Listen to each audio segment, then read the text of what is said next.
membangun budaya agar anggota Polri dan institusi Polri lebih dekat kepada masyarakat. Untuk itu saya kira yang dikedepankan fungsi-fungsi penting adalah fungsi pencegahan dan fungsi preemptif, ya.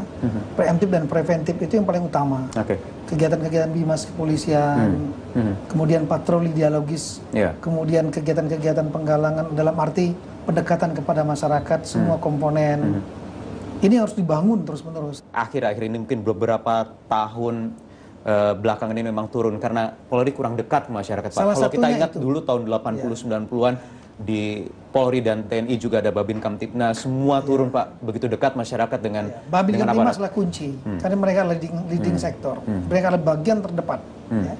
Neighborhood watch, neighborhood police officer itu di mana-mana ya. Indonesia sudah lama berkembang, di beberapa negara maju bahkan baru akan diperkenalkan. Nah ini kita nggak boleh mundur, kita harus justru harus maju. Babin Kamtipmas harus berada pada posisi paling depan mereka untuk memperkuat, karena mereka lah yang berhadapan langsung dengan masyarakat. Persepsi publik akan ditentukan oleh dua hal. Satu ditentukan oleh hubungan kontak langsung, melihat langsung perilaku anggota di lapangan. Yang kedua melalui peran media. Oleh karena itu selain kegiatan-kegiatan mendekat ke masyarakat, maka yang kedua adalah manajemen media menjadi sangat penting juga.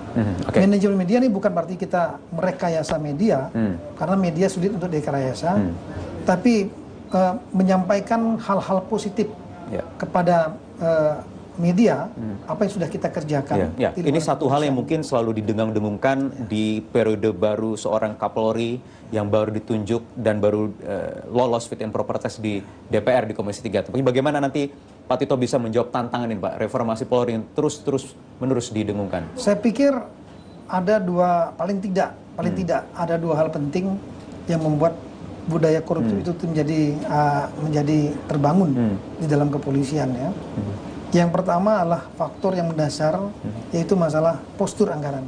Saya pernah menjadi Asrena Kapolri, memahami bahwa postur anggaran Polri saat ini tidak proporsional. Kenapa? Karena lebih dari 60% anggaran Polri itu adalah belanja pegawai.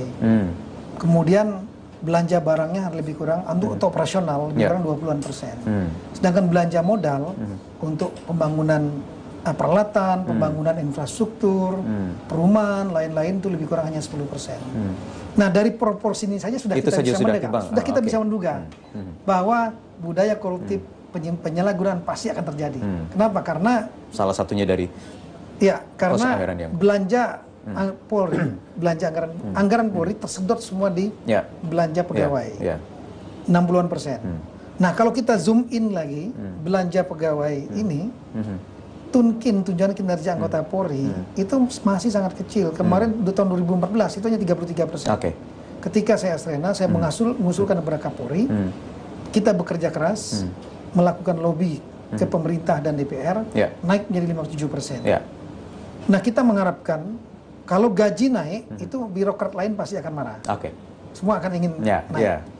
Tapi kalau tunjangan kinerja, sifat khas tugas Polri adalah mereka bekerja 24 jam. Menjaga stabilitas Kamtipmas. Ini menjadi poin penting untuk menaikkan, alasan untuk menaikkan tunjangan kinerja. Posisi mereka sudah diproteksi. Iya, Pak Tito, nama Anda besar di kasus, setiap ada kasus terorisme yang muncul pasti juga nama Pak Tito, karena mengawal terus dari Densus 88 sampai terakhir kemarin menjabat sebagai Kepala BNPT pasca bom Tamrin. Tapi pertanyaannya, kalau dulu mungkin kita boleh berkaca di bom Bali 1, tersangka-tersangkanya Pak bisa ditangkapi satu persatu, dibawa ke pengadilan, tetapi sekarang kenapa Pak banyak kasus yang belum sampai dibawa ke pengadilan, selesai duluan Pak di lapangan. Ini yang kemudian banyak mendapat sorotan dari publik soal HAM. Bagaimana kemudian polisi menangani hal ini? Saya pikir bukan sekarang. Pada waktu setelah pasca bom Bali sudah terjadi kasus-kasus tersangka yang tertembak meninggal dunia.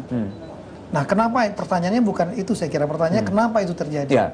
Ya, persoalannya adalah karena teman-teman kita yang terlibat dalam pidana terorisme ini, mereka memiliki mindset dan cara berpikir tersendiri karena ideologi radikal pro kekerasan yang mereka anut ya. Mereka terpengaruh dengan ideologi ini. Ada satu set